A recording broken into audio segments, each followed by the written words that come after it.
Geek Vibes Live is rated G for geek. It's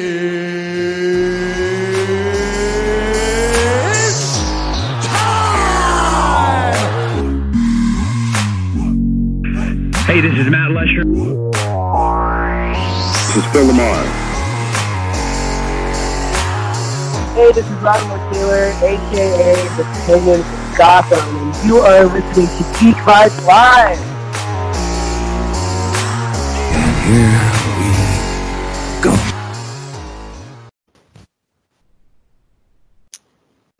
All right. Hello, everyone. Welcome to a brand new episode of Geek Vibes Live. For this evening, I'm your host, Tia, and I have with me the amazing Dom. How are you doing this evening, Dom? I'm good. It's a weird weekend, a weird non-fourth type of vibe, going on. I think the first time that we've all felt this feeling on a fourth weekend before. So it's new, but I think it's kind of a much needed kind of reset of things going forward. But other than that, I'm good. I've been chilling. I definitely feel that as well with 4th of July. It so didn't feel like it, not only because of everything that's going on, but because literally in my neighborhood, they've been setting off fireworks for the past 2 months. So it wasn't anything new for me. I was in my head, I'm like, well, they've been setting off fireworks every night. So what's the difference? Yes, and around here, I think I know part of it is people are excited for fireworks, and then also people are just bored, and they're like, this is something I can go do, is go blow some shit up. Yeah, exactly. Hopefully no one blew any of their fingers off, though. So fingers crossed with that. But, yeah, so we have a few topics, and I decided that we should probably start with the trailer talk. Now, Dom, did you see the trailer for David Ayer's Tax Collector? Yeah, I just watched it for the second time about 15 minutes ago, and because I wanted to show my fiance because I had already seen it, and anything Shia LaBeouf, I'm in off top, but it looks great. It looks kind of this David Ayer's in his pocket, you know what I mean, doing what he's very good at, which is making these like cop gangster shoot 'em up type of movies, but the story also seems a lot more complex than the trailer lets off completely. Yeah, and so the funny thing is that I originally wasn't a big fan of Shia LaBeouf from the Transformers movies. Right. He played this very whiny sort of character, I think got a little pigeonholed there. And then he was in this movie Lawless, and he kind of still played the same character, but I liked him more. It was David Ayer's Fury that totally turned me around on Shia. So it's nice to see Shia and David Ayer teaming back up with each other for a new movie, and it's good for people to see that David Ayer isn't just Suicide Squad. Right. He's a talented director. He's done plenty of things like Fury, even though I wasn't the biggest fan of Bright, which I know Joanne was a big fan of, but I wasn't a fan of. Yeah, I think the only thing of Bright, I enjoyed it, but not enough to watch it multiple times.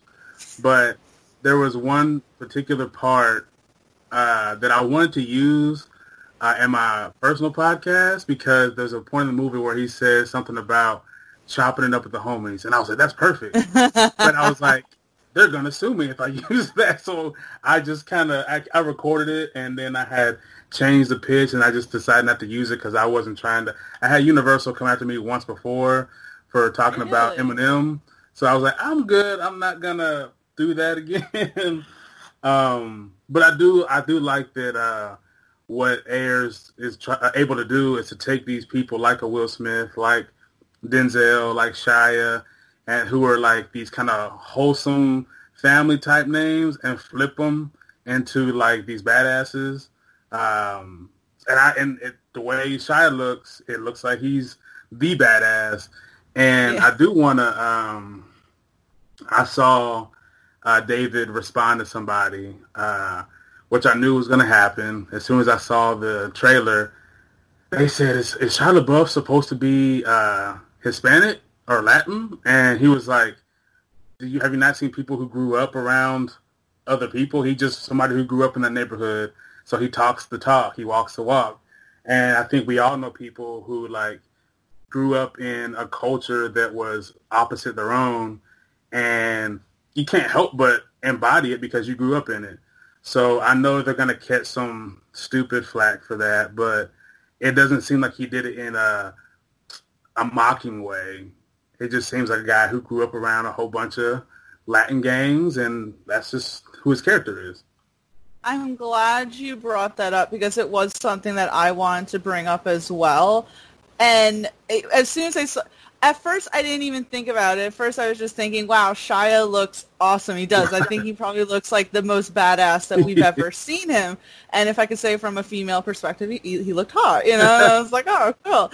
And then as soon as I saw that tweet, I go, yeah, here comes, you know, the controversy and the fake outrage. And I like David Ayer's response because, you know, someone like me, not that I'm, you know, emulating, say, another culture, but I think that maybe people don't realize that some people live in other neighborhoods that maybe isn't predominantly their own. Like growing up in Mount Vernon, New York, you know, that was a very diverse place. So it's like, you know, you get more of a feel for people who aren't like you. And I feel like that's what David Ayer is saying. Like, you know, he's just doing people who grew up in the same neighborhood. It reminded me a bit of, you know, if you ever saw Den of Thieves, you know, there were so many different people in that group, but it's because of the neighborhood that they grew up in. And so I think that's what he was trying to get to it in that. He even said, I think David Ayer said that he... Sorry, go ahead. Oh, yeah. I was going to say, especially in L.A., just like New York, is probably, you know, those two, the only two that I can really say are complete melting pots. You can say, you know, maybe like Miami, but LA and New York City have such a mix of, like, you have certain Chinatown, you have Jamaica Queens, you have this, and then, so I think that's why those two cities are kind of the represent kind of a all-encompassing society because everybody's culture is kind of mesh. Yeah, you're gonna have your dominant one that you relate to, but if you like, I got homies that are white that grew up around me and my homies, so they're like, they might dress a little different, they're gonna talk a little different, and some people outside of our circle are gonna be like, why y'all let him do this? And I'm like, that's him. Like, he's been with us since, like, we was in kindergarten. That's just how he is. Sorry. Like, he's not going to change because y'all think he's supposed to. You know what I mean? So I feel like it'll be a little bit of a thing for a little while, but it's Shia, and I've never seen him do a role too bad. You know what I mean? Besides the Transformers movies. Movie in general. I don't think it was him necessarily.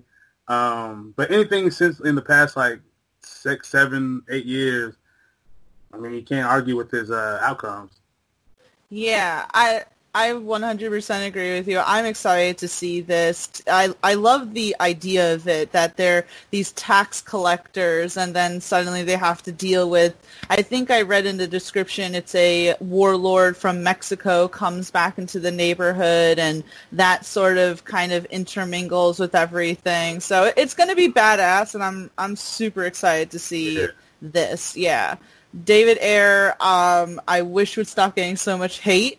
And I just wish he would stop getting hate. I don't know. I like him. But speaking of David Ayer, this is a kind of small thing, but I wanted to know your opinion of it. Do you think there should be an Ayer cut? No, I don't want any cuts of anything. My thing is that, me personally, I don't ask for any kind of... I take the final product for what it is. I buy the Blu-ray. I watch the deleted scenes. and I might think like, okay, yeah, that should have been there. Maybe it shouldn't have. Whatever. Now, if we get it, if we get these cuts, we get like the Snyder cut, Ayer cut. I mean, I'll take it. If they give it out, but I wouldn't like put my life on hold to like fight for it to be a thing. Because I mean, like you, I enjoy Suicide Squad. I get why people might not like certain depictions of characters or whatnot, but like, I thought it was a fun movie, and I thought that's what it was supposed to be. I didn't think it was supposed to be overly serious like some of the other DC films. So yeah, I don't know. I'm not asking for it, but if it happens, it happens. The whole thing about director's cuts are, to me, getting a little ridiculous, especially since the Snyder Cut was announced that it's coming out, because then, I don't know if you saw on our Geek Vibes Nation Twitter page, Kanan posted that Sylvester Stallone said there's a director's cut of Rocky 4, and I'm like, and I say this as someone who enjoyed the Rocky movies, no one wants that, Sly. No one really even cares about that. Yeah, I don't know. I mean, not taking anything away from him or the movie. It almost just seemed like it's a cash grab. Yeah. Oh, I have something that these 10 minutes you didn't see. I'll re-release it, and then you buy it, and you're like, and if you're mad, oh well, you pay for it. So I don't know. If you're gonna do a director's cut, you got to add like half an hour or something. Like, I'm really mad. That I saw Dylan did that write-up about Midsommar releasing their director's cut. And I had just bought the Blu-ray like a month ago, and I was like, I got bought another. Oh, man, that's going to be interesting to see a director's cut of Midsommar.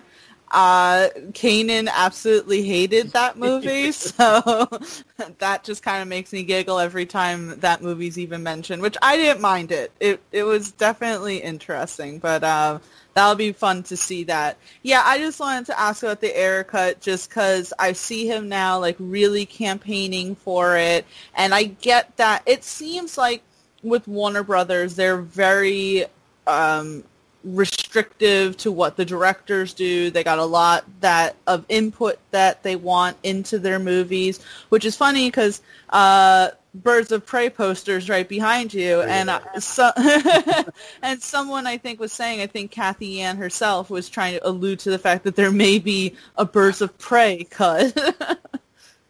And I just thought that whole thing was a little ridiculous. To me, it's like, let's move on. Learn from your mistakes. First of all, how confusing is that going to be? Because, correct me if I'm wrong, The Suicide Squad is supposed to come out in, 2021, right? I think so, or is it 2022? I think it's 2021. Yeah. So that comes out, say The Suicide Squad comes out in 2021, but then David Ayer's director's cut comes out on HBO Max in 2021. It's just going to be confusing. Yeah, that's the one thing I don't understand is that I know we're smart enough to differentiate between them, but you're still, for the casual person, you're going to mess with the continuity of everything they watched, and they're going to be like, I thought, hold on, this person didn't die or they did die? I don't understand. And they're going to have to be doing, and maybe that's what they're like, look, the websites like that, we got Geek Vibes, they just have to explain to people what's going on. Oh, it's not our job to do that. We just put the movies out. So, We'll have to have like a whole thing where we go through everything and explain it to them. Here's the continuity, which will be a shit show because they don't even know their own continuity. But anyway, I had on my list about the movie Tenet changing their date to August 12th. I feel like every week now, every movie is getting a change and all that. But do you feel like Tenet is trying to me, why not just then extend it a few months from now? What is up with them trying to, like, kiss pretty much the line of when the theaters are going to reopen? Yeah, I feel like if they really wanted to make a big splash, we know that none of this is really gonna probably die down until sometime in the fall. Everything may be back to normal, say December.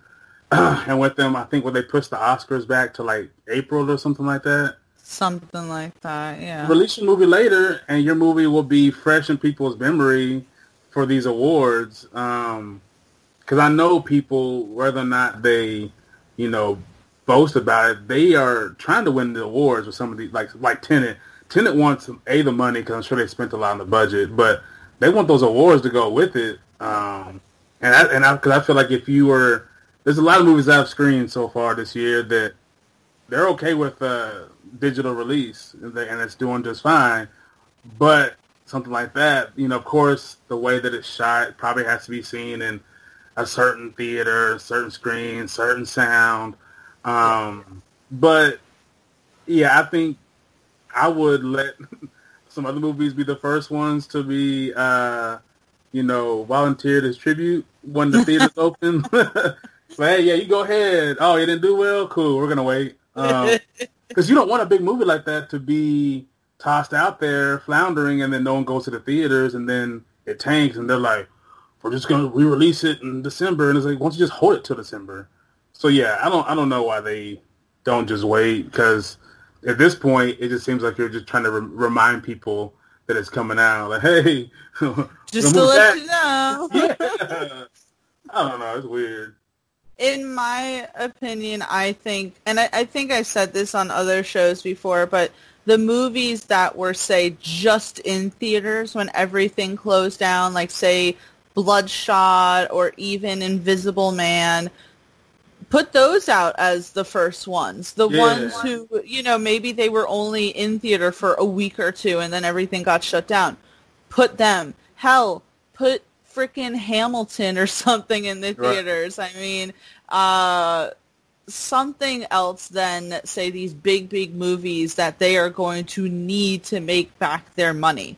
I know that there's going to be a lot of people who probably will go because they want to go to the theater and all that, but there's going to be a lot of people who are going to be very hesitant, even with restrictions, even with them saying, oh, we'll have people X amount of feet apart and they'll have to wear masks. There's still going to be people who aren't going to want to go, and you're going to lose money that way. Yeah, and it's kind of creepy that last year, me, you, Juwan, and AJ had that long conversation about if they should do movies like for people who didn't want to go to the theater, if they should send out codes to watch it at home and whatnot. And then we're at this point now, and it's like, we were talking about it. How come they didn't have a plan for it already?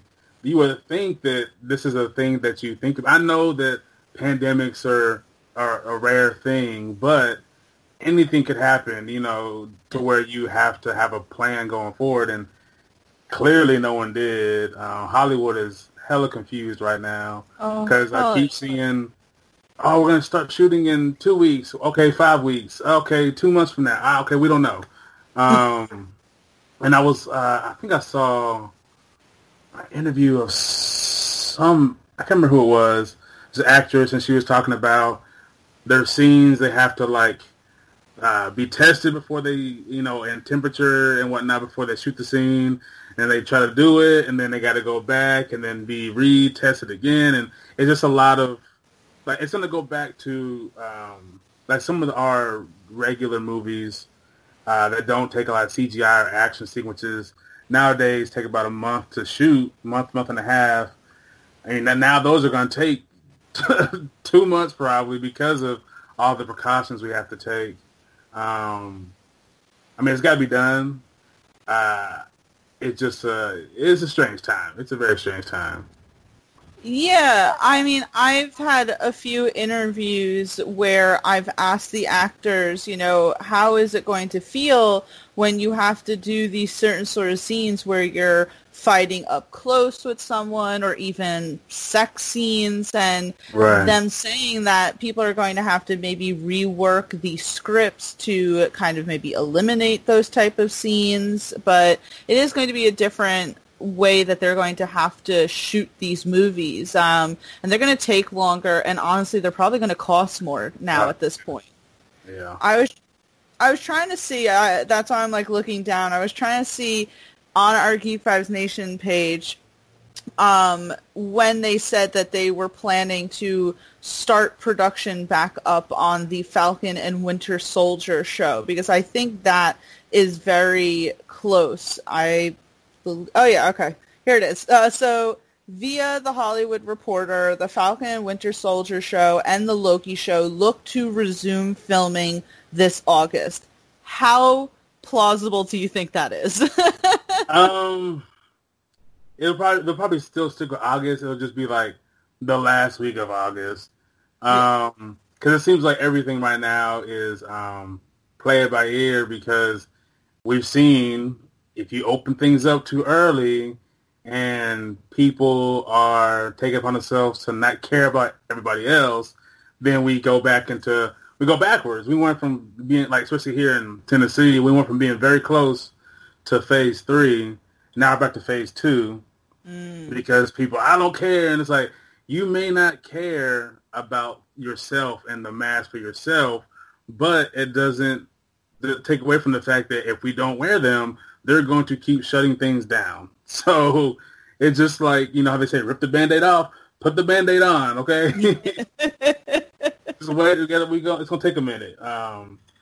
Yeah, so it's going to take a unified approach for everybody, because if not, we're just going to keep regressing back into being full quarantined again, and then we're going to have to look online and see, you know, every other country like, we told y'all.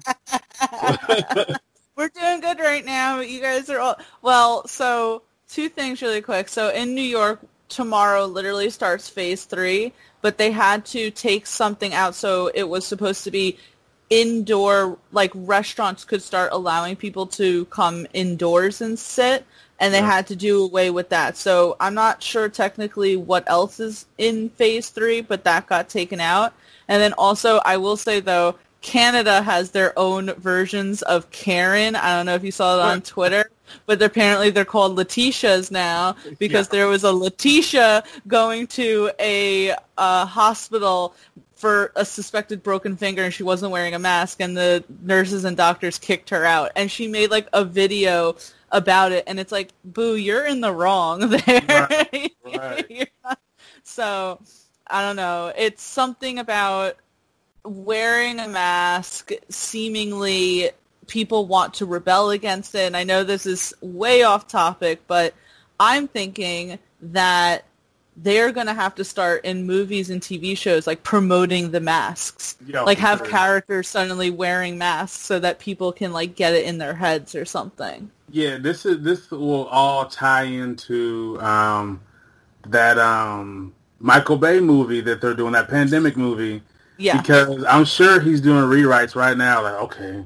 And then they're going to make it that much worse to kind of be like a cautionary tale of like, look, these people in this movie didn't listen and they're gone now, you know? Because there's got to be something to, if it's not, you know, they don't care about the mask for themselves. Okay, I understand that. But you have to go forward, to sacrifice your beautiful face to go forward and not have it later on, because if not, you know, that's why I took it upon myself when this first started. I was like, I'm going to buy me some cool looking masks because I saw this happening. So I was like, if I got to wear this all the time, you're smart. if I got to do this all the time, I'm at least going to match with my outfits. I'm going to look cool. You know what I mean? Like, my thing is, it's funny to me is that there's a lot of people that don't complain because we watch movies, like these superhero movies. We walk outside and we look like a superhero or a villain or whichever one you want to look like. You look cool. So, like, just think of that mentality of, like, I'm about to look like Black Noir when I go out. Oh, yeah. He's definitely good from the freaking virus. He's, like, way, you know, protected there. Yeah, I've been wearing the medical masks because my aunt works at a medical office, and so she's just been getting me them. But I finally ordered one that has a little metal hole that has like a flap, but then you can open it to put a straw in so that you can drink outside as you're, you know, being protected. But speaking of Black Noir, You're just really great tonight. You are segueing into all of these other topics. So I don't know if we've talked about this before, Dom, but are you a fan of The Boys on Amazon Prime? Yeah. So as soon as I bought my new TV last year, I was like, that was the first thing I watched. I was like, okay, finally. So did you watch the first 3 minutes of season 2 that they released on their Twitter page? Yeah, I just watched it about an hour ago, and that show is, I don't know. There's not many shows that no matter the topic of it, that look that great to me off top as soon as the first scene starts, and this show is just able to do that somehow. Especially with characters that like I wasn't that familiar with, and it's very hard knowing that like going into something like a superhero show, you usually know a little bit about some of the characters. So when I started watching The Boys, I knew nothing. I'd heard of some of the names, but I didn't know anything about them. And to care that much off the rip, I was like, okay, this show kind of good. Okay. And these first 3 minutes, I was like, oh shit. Because like the war I'm playing, like, and I can't even tell if he's really a superhero. I feel like he's there just to like he's just like a government assassin instead of actually being part of the Seven, because he doesn't care, won't say anything. So hopefully we kind of get some more backstory on his character. Yeah, I'm not trying to like boast myself out there, but I did speak to the actor who plays Black Noir last year, back when season 1 first came out. He's so cool. His name is Nathan Mitchell, very passionate about playing that character, says that we're going to see a lot in season 2. He said that even in the first season. So you knew more than I did. You said that you heard of these characters. I didn't even know any of these characters. But I did go and look to try to see who the hell Black Noir was.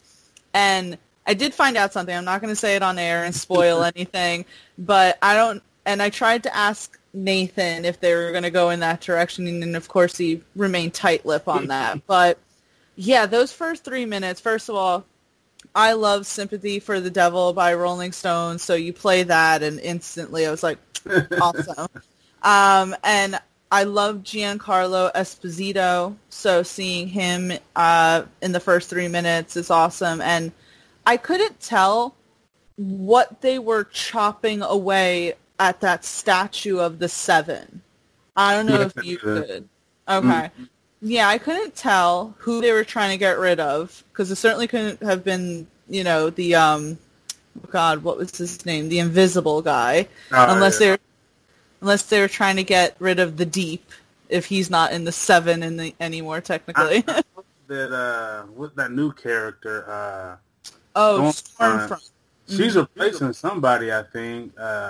Yeah. I don't know who. And I looked up the character. In the comics, it's a guy, so this is a gender flip. Okay. But the character in the comics is a neo-Nazi. So jeez. Yeah, so I'm curious as to what route they're going to go with her doing the gender flip. I know that she's supposed to be really feminist, so I don't know if they're instead of neo-Nazi, she's like neo-feminist, and so it's gonna be interesting to see. I'm curious to see how they use that, because seeing that I was like, oh shit! So this comic gets really deep, I guess. So it's gonna be interesting. It's definitely gonna be interesting, and I just wanted to comment in the first 3 minutes that we saw was still maintaining the level of bloodiness. Because remember in the beginning of the first season when A-Train ran through Huey's girlfriend, blood splatter everywhere. Well, in this one, Black Noir literally tears that dude's face open. I had to look away because I'm a big weenie when it comes to that stuff. He's just so badass. I love that. And then, of course, he was going against the terrorist who, correct me if I'm wrong, Homelander was the one who gave them the Compound V to make supervillains. Yeah, and then and I think that scene added a layer to Black Noir that he literally doesn't feel any pain. Like, guy was like, I'm about to blow him up, and he just sat there like, all right, cool. And then he had his head and saw the kid, and then kind of like with the bear was like, and I was like, oh my God. I can't wait for this frickin' show. It comes back on September 4th, and I believe it said that the first 3 episodes will be released, and then it will go weekly, which I'm a little mad at because the first season was released all 8 episodes, right. And I hate when they do this to me. I don't want to go week by week. I want it all right there. I'm on the fence with that because I know we've been spoiled by the streaming services, but at the same time, I do kind of have this weird nostalgic missing of week to week only for the simple fact that if you have people who watch the show also, and maybe they're behind, or I've seen the first 2, and they're like, oh, well, I've seen all of them, so I'll wait a week or 2 till you watch all of them, then we can talk about it. Because, like, for me, like, I'm a big Walking Dead fan, right? That's one of the only shows that are that big that are still week to week. There's no one who can, except for the people who, work for AMC, they probably get all the episodes at one time. And even I don't think they're allowed that either because that show's so kept under wraps like a Marvel movie. But yeah, like I like it sometimes where you're like, oh, last night this part and this part, because I feel like if I talk to somebody about like Stranger Things, we don't focus on a whole episode because you go the big events of every episode, so you end up jumping, and then someone like me who like watch all the little details and stuff. Oh man, you see when the spider crawled into this person's ear and this happened? Like that happened? Like yeah, just never mind. Wrong person to talk to. The only real week-by-week show that I liked was Game of Thrones because then you could go into the office. And Game of Thrones, like The Walking Dead, is one of those shows that everyone liked no matter what. Like, for the boys, it's kind of like just us geeks that kind of like that. But Walking Dead and Game of Thrones were universal. I would be okay that The Boys is doing this if I was still in quarantine, but considering I literally go back to the office tomorrow, I'm not happy about it. But that's just me. You still watch The Walking Dead? I fell off on season 7. Yeah, a lot of people did. This is what happened.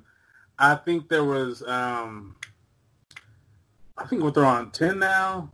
I think at 9 or 8, I fell off a couple episodes because I was like, I didn't like the direction they were going. I think that's what it was. It was after that, like big 3-5 year jump they did or whatever. Yeah. And I was like, I don't know, man. Like, I don't know why y'all did that. And then I watched a couple episodes and caught back up, and I was like, okay. Then you have these, all the whisperers, and I was like, okay, it's getting good again. And I think they know, too. I think that's why they ramped things up a little bit, and they started letting some of the female directors take over, and some of the episodes got a lot better. And along with the guy who played Abraham, I can't think of his name, he started directing episodes, too. Oh, really? Yeah, there's one of those episodes, there was a big battle scene, and he said he's new to it, but the way he shot it, had him shoot it, and the things that were going on, it looked fantastic. So I think they're getting experimental a little bit now that they have a core fan base where you can do things, and they'll forgive little things as long as, you don't kill Daryl. I mean, I thought that the golden rule of The Walking Dead was if Michonne leaves, then we are not here anymore, and Michonne left, so yeah. I don't know how. And like, without Maggie is.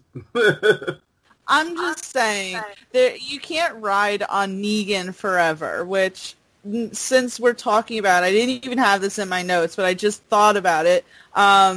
So The Boys showrunner Eric Kripke confirms Jeffrey Dean Morgan may be joining season 3, and this comes from Collider. So, I mean, that would be kind of exciting, Jeffrey Dean Morgan coming to The Boys. Do you think that if he did come to The Boys, that would kind of mean Negan would be out? He's still in it, right? I'm not getting that confused. I think that I think possibly. I feel like either Negan eventually has his own story arc and disappears from the show, kind of like Michonne, or he becomes the face of the show and replaces the Rick presence. But him on something like The Boys fits perfectly because that dude has some of the best charisma I've ever seen for anybody on TV. It's crazy. And I would hope that he wouldn't be just there for one season. And I did see that he started the whole push for him being on the show on Twitter. And then the director was like, "Oh, okay." Nice. Okay. I didn't realize that. He's a good actor. I really like him. When I saw that, I was like, okay, I could dig that. I was a little upset at first that the whole rumor that he's not going to be Thomas Wayne in Flash, that upset me because that was probably the only thing that was drawing me to the Flash. Yeah, sorry, anyone who's out there who's a Flash fan. It's not for me. But so let's move on to the next topic. I wanted to talk about. Well, let's do really quick before I get into say more of the controversial things in this. But so they are saying, and it's a rumor, that there may be a live-action Batman Beyond movie. Would you be excited for that?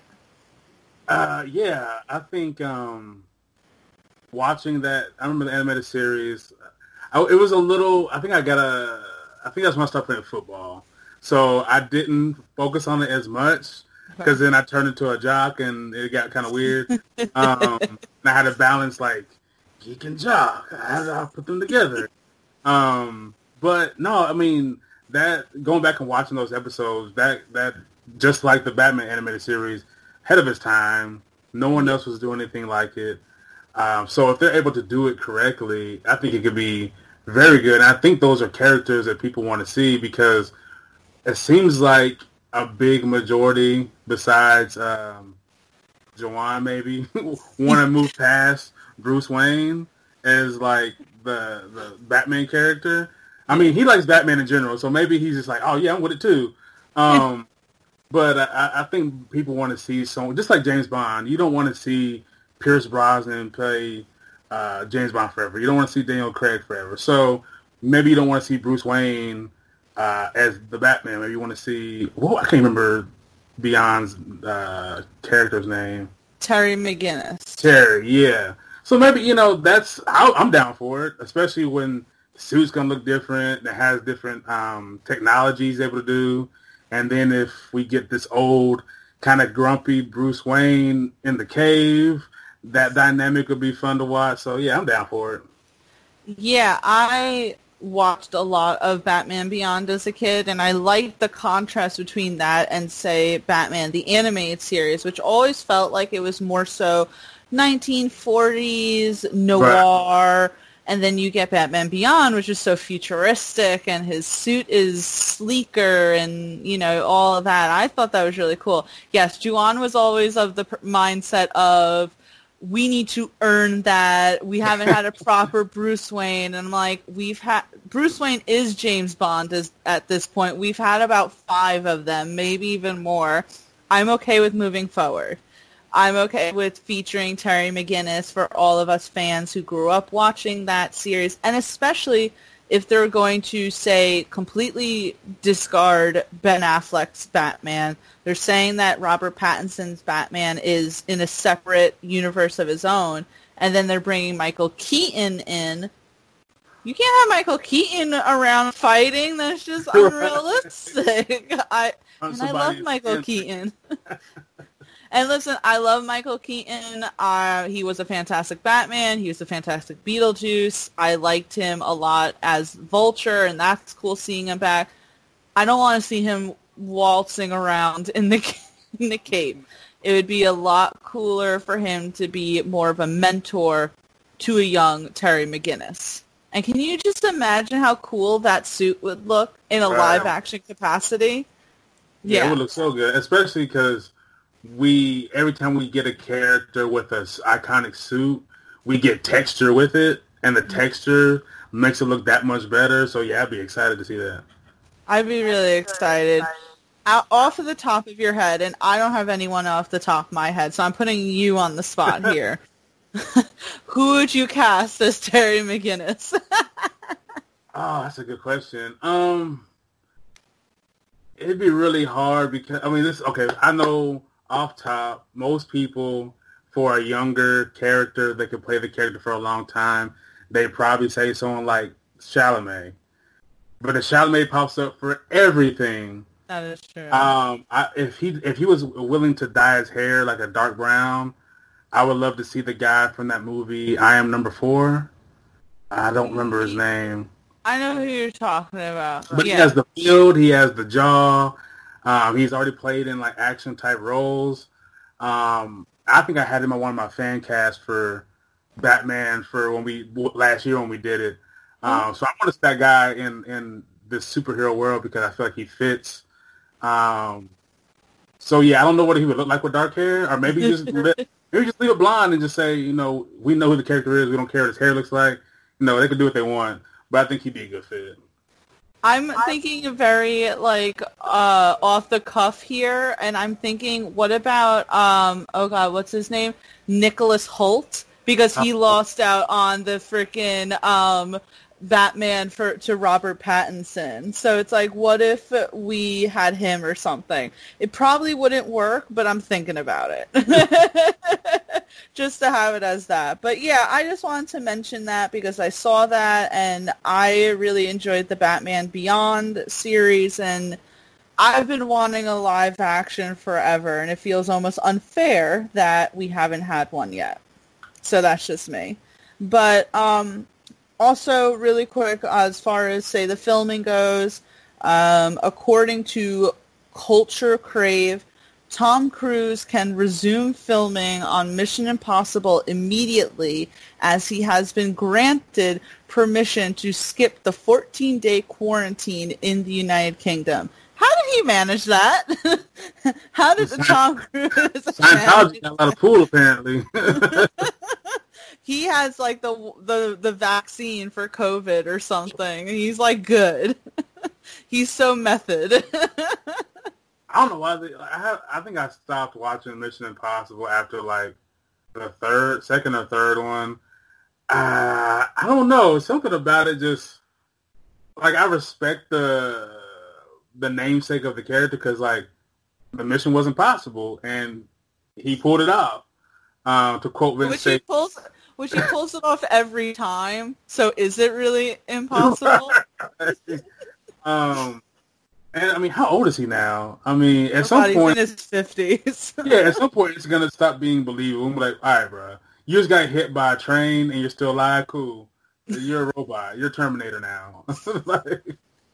Well, it's like Harrison Ford is saying that once he passes away, no one should be Indiana Jones because he's him forever. But yeah, and Tom Cruise insists on doing, I think, 99% of his own stunts. So I will say, this is me. I was never a big Tom Cruise fan. I just think maybe from his personality, and we don't have to get into that at all, obviously, but I did see Mission Impossible Fallout primarily for Henry Cavill, and right. he was good in it. So if you ever did decide to check out Mission Impossible Fallout, it is pretty good, just because Henry Cavill is like God at this point. I'm more Tom Cruise and his like art house type of films, like Eyes Wide Shut and. Oh, that was such a freaky movie. Yeah. Give me the weird Tom Cruise. I don't need the action Tom Cruise. Back when he was with Nicole Kidman. Yeah. We'll do that. Okay. Yeah. I just had to mention that with Tom Cruise just because when I read the headlines there, I was like, what? But let's move on to our final two topics of the night. One of them is Ray Fisher, who plays Cyborg in the DCEU, made a comment pretty much kind of saying that Joss Whedon was a fairly abusive director. Now, he had tweeted out a video of him and Jason Momoa at San Diego Comic-Con where Ray was praising Josh for stepping into Zack Snyder's shoes and yada, yada, yada. And then in his tweet, so he then retweeted that saying, I would like to backtrack everything that I just said here. And then I believe he also expanded on that in an interview saying how unprofessional Josh was, how abusive he was. And then I even saw something where they, you know that scene in Justice League where the Flash falls on top of Wonder Woman? Someone said that Gal Gadot refused that, and that's actually a stunt double there. So what do you make of this whole thing against Joss Whedon that Ray is saying? Yeah, it's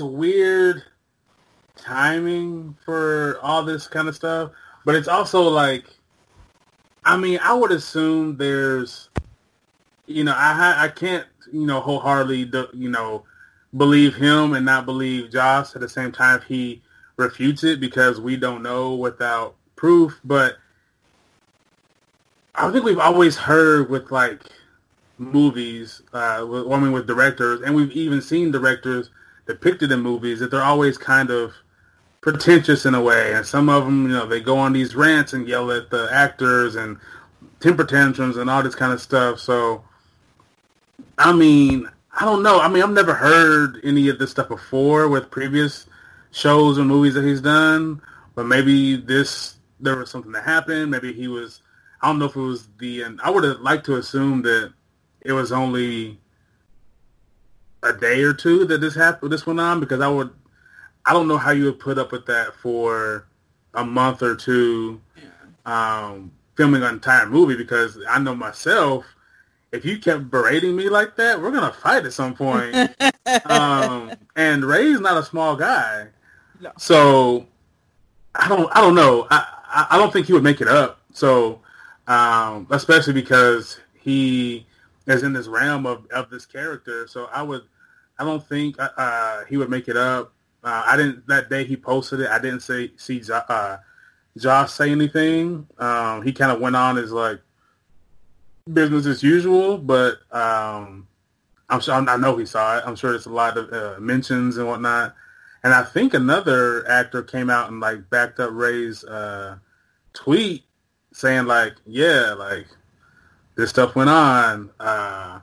So yeah, it's unfortunate. Because like I said, I don't want to say Ray made it up, because I don't think he would. Because it'd just be pointless if there's like, because if you're going to say something like that, I'm sure you can back it up with some kind of facts or other people who went through the same thing. So it's very unfortunate that happened. I don't know why. You're making a fun movie. Why would you get ugly with it? And I understand like I saw the Gal Gadot thing too, and I completely understand like somebody laying on top of you for this scene, for what reason? Like why is this needed? Especially if I'm Gal, I might feel like, let's say if Ezra was like flirting and it's like, oh, this kid is annoying, and then we have the scene where he has to lay on top of you, she might feel like he planned this. You know what I mean? So I don't know, man. It all seems kind of fishy. That like that right there seems fishy, and this whole situation just seems ugly. And I don't know why it didn't come out sooner. I don't know if they're under a contract or NDAs or whatever.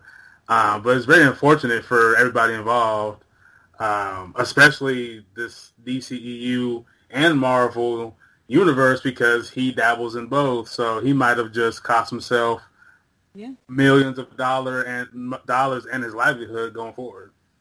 Yeah, and I will say that that scene with, say, the Flash and Wonder Woman is very much Joss Whedon's style. I know how much you love Age of Ultron, but there was literally no reason for Black Widow and for Bruce Banner to fall on top of her. Just saying. And I go back and rewatch it, and I'm like, his face is fully in her cleavage. There was no reason, but I feel like it's such an old thing. I don't know a whole lot of Joss Whedon's resume. A lot of people are, I think, diehard fans of his from back in the day. I believe he did Buffy, if I'm not mistaken. But besides, say, the first Avengers and Age of Ultron and this short-lived series Dollhouse, I don't know a whole lot about Joss Whedon. He worked on or helped create Agents of S.H.I.E.L.D.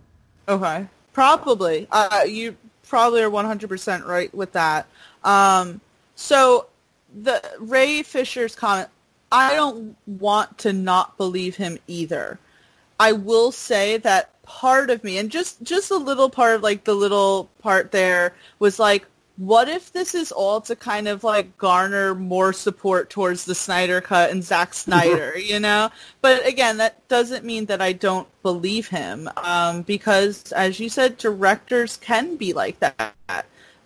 Directors were a lot like that. There's famous stories of how Stanley Kubrick was very abusive to his actors, so it doesn't necessarily surprise me so much. But in today's day and age, Joss Whedon, not a good look at all. I mean, if you go watch Judy, there's at the beginning of the movie, it shows when she's young playing, I think getting ready to play in The Wizard of Oz. The director's telling her, like, you know, I think she's shooting commercials, like, don't eat this. You don't look fat. You can't flirt with this boy. You can't, like, and, you know what I mean? And some of those directors, if they looked up to these people or they worked under the tutelage of these directors, you pick up personality traits and mannerisms and bad habits that if no one says anything to you, you're going to keep doing it because you're the director, and they're afraid to say anything because you're the director. So, you know, maybe it's just to get to the point of like, hey, we all kind of have a chance to speak up right now. So Ray was like, hey, I'll take one for the team. If y'all back me up, y'all back me up. If y'all don't, but I'm going to put it out there. So that's kind of how I'm looking at it. He just falling on the sword for everybody. And it seems like there's a lot of support for him. I feel like the ones who are, you know, anti his comments are just doing it for the sake of doing it, like, because they don't want to believe it, which happens. You don't want to believe something that you like did something crazy, but you don't know them personally, so you don't know what they're capable of, so it could be true. Yeah, absolutely. And really quick, if you're at all interested in the story of Judy Garland, you should definitely watch a documentary on her. 'Cause the way that they treated actors and actresses back in the day is, I won't say borderline abusive. It was abusive. In this documentary I watched, that is exactly how they portrayed it, that she was treated by directors and the studios and all that. But, yeah, I mean, the one thing, I may have not been the biggest fan of Justice League or the current DCEU, but if there's one thing I can say, the actors are incredibly loyal to each other. So I am sure that if this keeps going and gets momentum, Gal Gadot will come out, maybe Ben Affleck will come out and say something, maybe not against Joss Whedon, but at least in support of Ray Fisher's comments, so he doesn't feel like he's on an island by himself. Right. Speaking about directors, again, I just thought about this. So this is one of those things where I think it's a fake outrage. There was a recent actor-on-actor between Anne Hathaway and I believe Hugh Jackman, where Anne Hathaway said that Christopher Nolan doesn't allow his cast to sit. There's no chairs around, and the whole internet got kind of like really testy about that, and I was like, all right, this is just fake outrage here. I don't know how you felt about that, but I was like, oh, leave Christopher Nolan alone. Like, come on now. I think that, like, there's certain things that, like, you have to, just like, okay, you go to somebody's house, right, and they say, I want you to take off your shoes. Well, that's their house. Take off your shoes because they don't want your mud on the carpet or whatever the case is, maybe, or culturally, whatever the case may be, you just follow that because it's their house. So if you go over Nolan's house, which is his set, and he says, hey, I just don't have chairs because I like the flow of, like, standing because you thinking, like, whatever, it creates whatever he thinks it creates. I mean, it's not like you're being tortured. You know, you're not having the situation of like Ray. You know what I mean? It's like, oh, there's no chairs. This kind of sucks. But like, I'm getting paid millions of dollars, so like, does it really matter if I don't have a chair? Because I've definitely worked at places where you stand for 12 hours, and I can't complain about it. And I was making way less money than these actors are making. So if you ain't got a chair, oh well. Sorry. Suck it up. Yeah, I think I even tweeted, I said, okay, well, you've clearly never worked as like a waitress or a waiter or something, because just like you said, when I was a waitress, I worked 12 to 14-hour shifts. I never got to sit down. I worked at a bakery in college, and if you were even like found crouching down, my boss would say, what the hell were you doing? And I was making, I think, at least like $8 an hour at then. So I don't want to hear it. All right, you're getting paid millions. I don't give a shit. That's when you know that she's been acting for a very long time. I mean, because she can feel that way. You know what I mean? Because she's used to every set having chairs, and then you have the one that doesn't. Yeah, you might feel weird, but I don't think it's like he hated us and he didn't give us chairs. Okay. I mean, listen, I don't hate against Anne Hathaway. I love her. She's a fantastic actress. So I'm not saying, I was more so like reacting to everyone else's comments, because I think she was just kind of mentioning it to show what, say, Christopher Nolan's process was. Right. And then it was, the internet erupting in, oh my God, someone said something along the lines of, well, I won't be sitting in a chair for Tenet then, I guess, like, oh, geez. I can't sometimes with the internet. If it wasn't for, say, us working for Geek Vibes Nation, I may just, like, not even visit it because it's ridiculous. And speaking of ridiculous, which we now come to the last topic of the night, I asked Dom if we should even mention this because it is a little, say, political, but also entertainment at the same time. And we decided let's just talk about it because why not? Kanye West just announced that he is running for the 2020 election. Dom, what do you think about this? So, the one thing I will say is that he is a man of his word, because I remember he gave a speech, it was a couple years ago, at like MTV Awards or some awards, where he talked about that he was going to run for president. And this is pre him being friends with Trump, I think, or at least endorsing Trump really hard. So he's a man of his word. So he's following through with what he said. But we know Kanye to be openly bipolar and having manic episodes and fighting paparazzi. Which, understandably, at some occasions. Oh, yeah, they're annoying. Yeah, and so he's a smart man when it comes to art.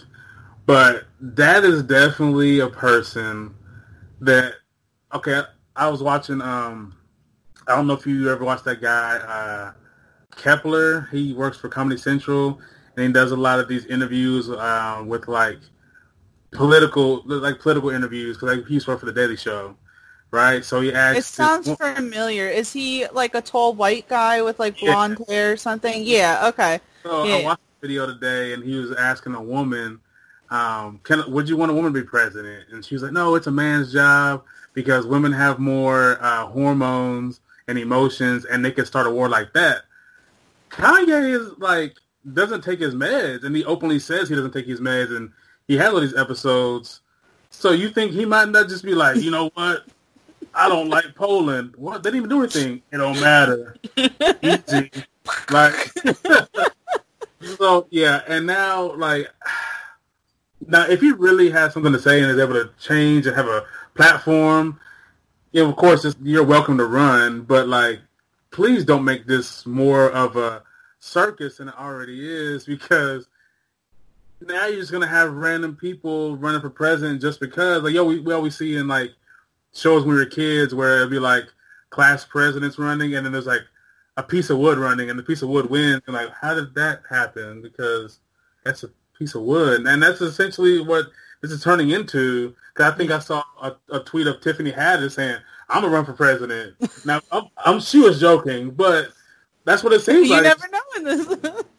I mean, listen, back in 2016, I said, Trump's not going to win. And then I wake up at 3 o'clock in the morning and look at my phone, and it's right there. I was like, but yeah, I mean, God, I don't even know where to begin with the whole thing. I do remember Kanye saying back in like 2016, he was like, I'm going to run for president 2020. So he's keeping his word, I suppose, but it's so funny. I watched my boyfriend put it on, this really like tinfoil hat, Illuminati type documentary about Kanye West last night.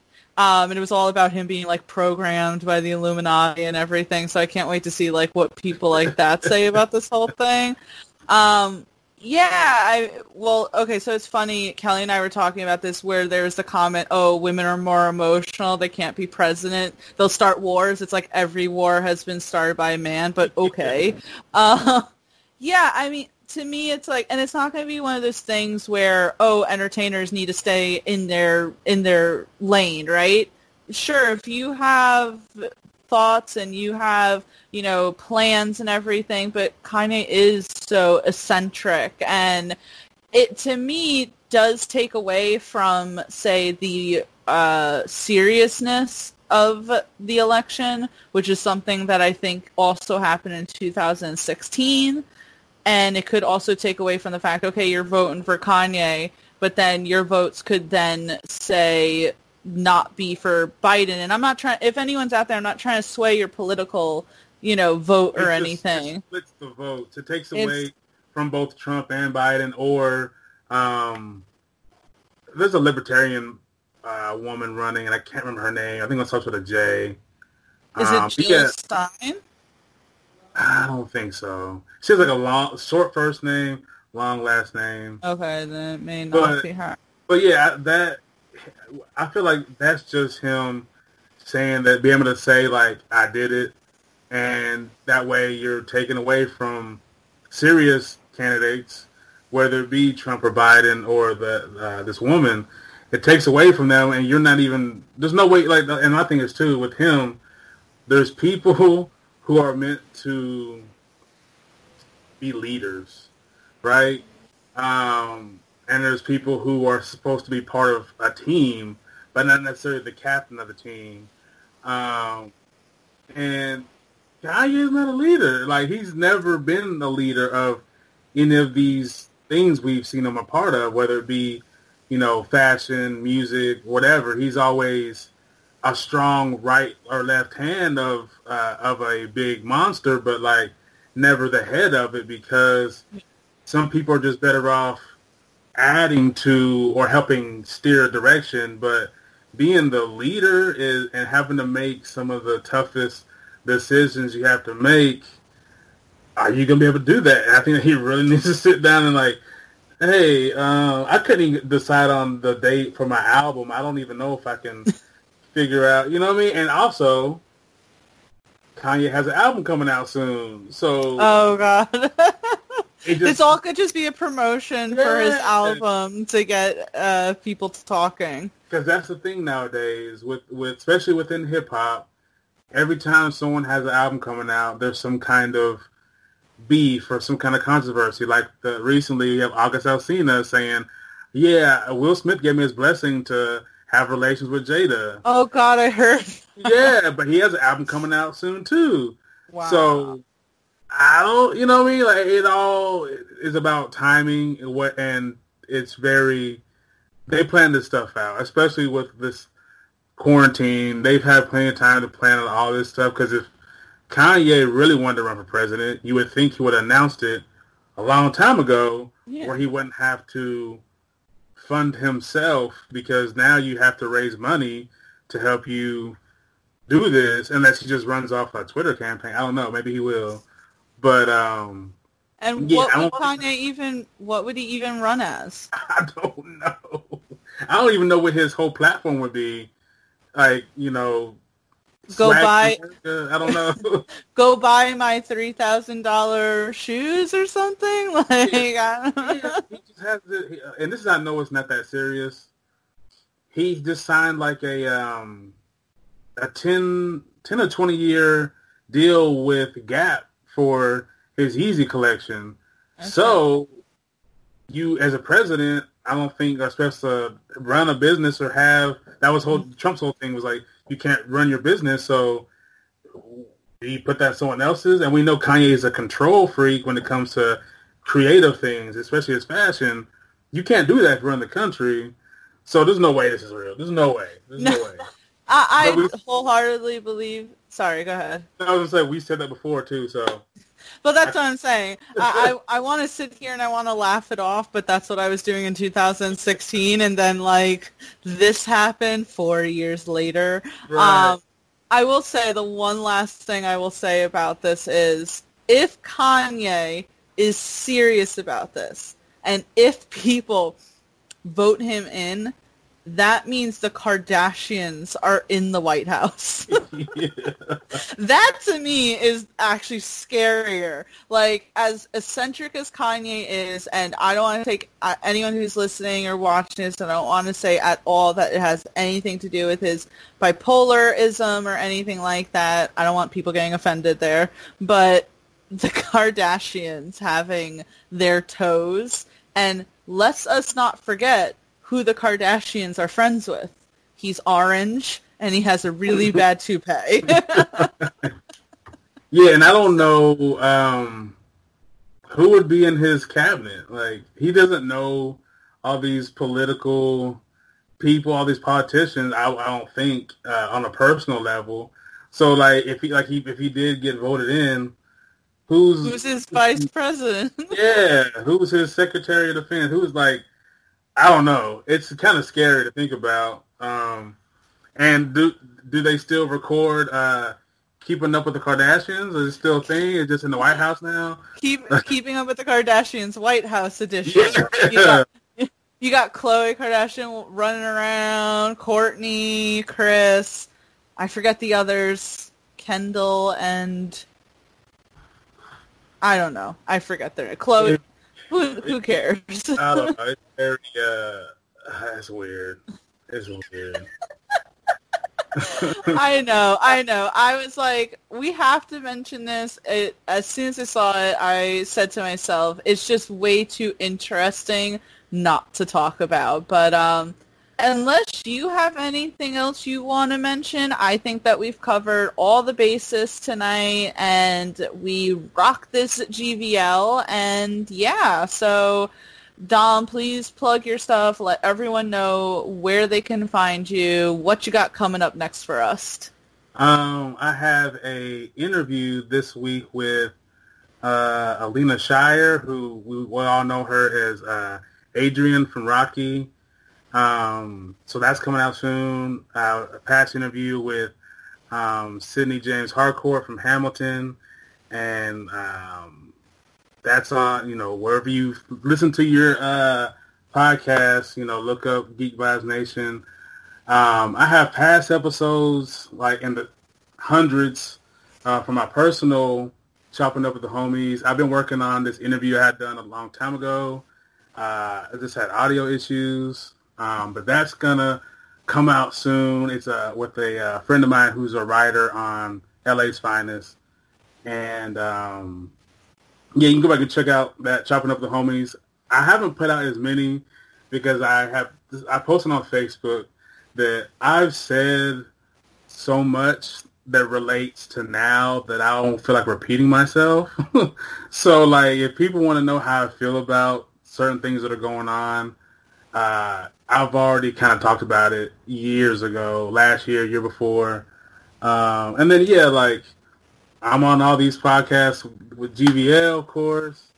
And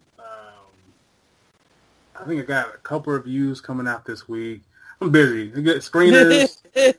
Look out for, I just screened The Dare, and I think that is, I want to say it's on Blu-ray. I think it starts to officially come to like video on demand like this coming up week. And also just screen. It's from the same director, Arthur and Merlin, The Knights of Camelot. And that one's, if you're big into like the Game of Thrones realm, you'll love it. The Dare, if you love like your overly kind of gory Saw type of realm of horror, you'll like it. I thought it was really good. And then there's only about 6 reviews online. I haven't written mine yet. And they didn't like it because they weren't into gore. I like gore, so this is a great movie. Look out for my review soon. That's all I got. That's awesome. Yeah, please, everyone, make sure you check that out. That is so cool that you are interviewing soon the woman who played Adrian in the Rocky franchise. I have so many. I love the Rocky franchise. I watched that as a kid with like my grandparents, and to be honest, Rocky 4 was my favorite. So it's funny that Sylvester Stallone's saying there's a director's cut of that. So I would probably watch it. But yeah, please, everyone, make sure that you check that out. Dom is such a talented writer, reviewer. He's a busy, busy man. So please make sure you show him all the love. Of course, you can go to our website, which is geek5nation.com. We have all of Dom's stuff, my stuff.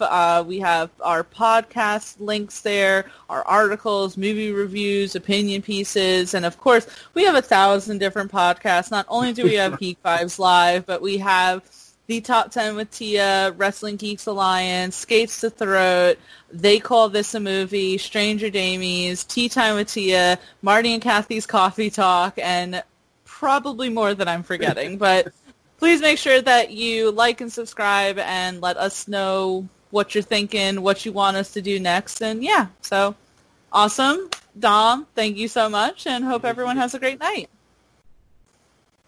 Peace. Let me press stop recording.